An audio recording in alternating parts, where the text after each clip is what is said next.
For today's video mga sis, nagdagdag nga ako ng napaka-cabbage dun sa may kimchi namin kasi medyo maanghang nga. And ang merienda nga nung niluto nilang suman. So come spend another day with me as 28-year-old public school teacher, small multi-shop owner, wife, and a mom, and back with another mini vlog.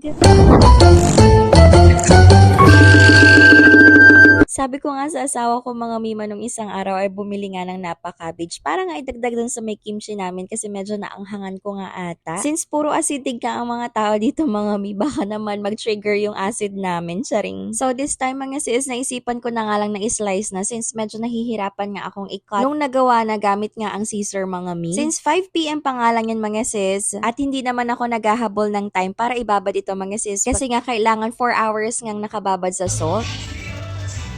Bakit ah? Nag-ano siya? Nag-ano siya? Nag-ano?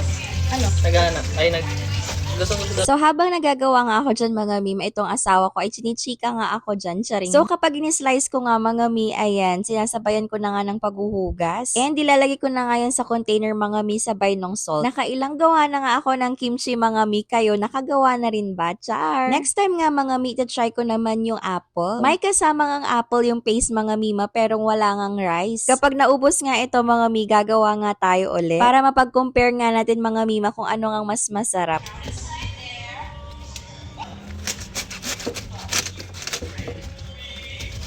Dati nga mga sis, hindi mo ako mapapakain ng kimchi. Kasi hindi ko nga gusto yung amoy niya. Pero habang tumatagal mga mi, grabe, ang sarap pala.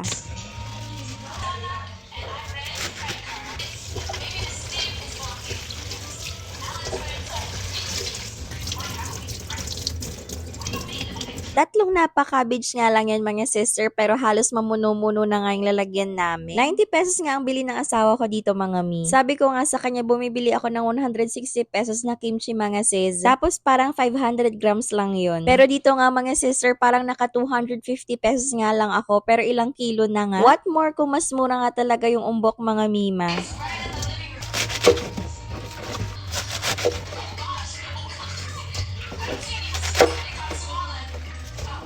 So, ayun, repeat process nga lang kayo mga sis. And kung bigger nga yung container ninyo mga mima, po pwede nyo nga yung i-mix. So, this time mga sis, minix ko nga yan. So, make sure na lang na malinis yung kamay natin mga mi. Pero yung nauna nga mga mima, basta naglagay na lang ako ng salt kasi nagmamadali na nga ako no. Pero masarap naman mga mima. Hindi ko na nga pinakita yung process dito mga sis kasi after ko nga ibabad yan, uhugasan na lang mga 3 times ganon para nga maalis yung salt mga sis at hindi masyadong maalat itong kimchi natin. Inad ko nga lang to dun sa naunang kimchi natin mga sis since meron na ngang lasa yun. Nag-add nga lang ako ng konting patis, sugar, at saka ng konting gochujaro nga kasi medyo nadamihan nga natin itong napaka-cabbage. Hindi nga ako nagpabili sa asawa ko ng carrots mga sis pero bumili siya. At hindi ko rin alam para saan nga itong celery mga sis. Akala ko magpapansit siya, charing. Akala niya nga raw mga sis yun nga yung kasama. O diba? So after ko nga mag-slice dun mga sister, ayan nagmerienda na rin kami. Nagluto nga sila ng suman mga mima. Tapos may sausawan nga kaming nyog at saka na asukal. Syempre mga mi, hindi mawawala ang kape, charing. Favorite nga rin ni Amira itong suman mga sister, lalo na nga yung merong arnibal ba yun. Kapag maliit nga mga sister, makakaubos si Auntie Rino ng dalawa, pero yung malalaki na triangle mga sis, isa nga lang. Sabi ko, ako naman, hindi ko na binasa kasi natiwala ako na...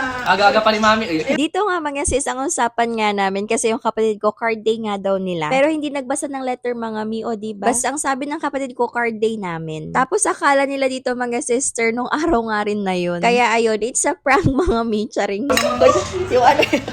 yung ano sa sama. Tapos binigay niya ng 5 minutes. Dado lang nasagutan na. Sa susunod na gagawa nga kami ng mga mima, isi-share ko nga rin sa inyo kung paano namin gawin. Para nga ay may pang-content tayo, char! Medyo nasarapan nga kami dyan sa suman mga mima, kaya nakailang piraso kami dyan. So after nga namin magmerienda mga mi, nag-shower na nga rin ako. Kasi nga, bala ko nga mag-content, charing. Binawa natin. Hindi ka na binibigay.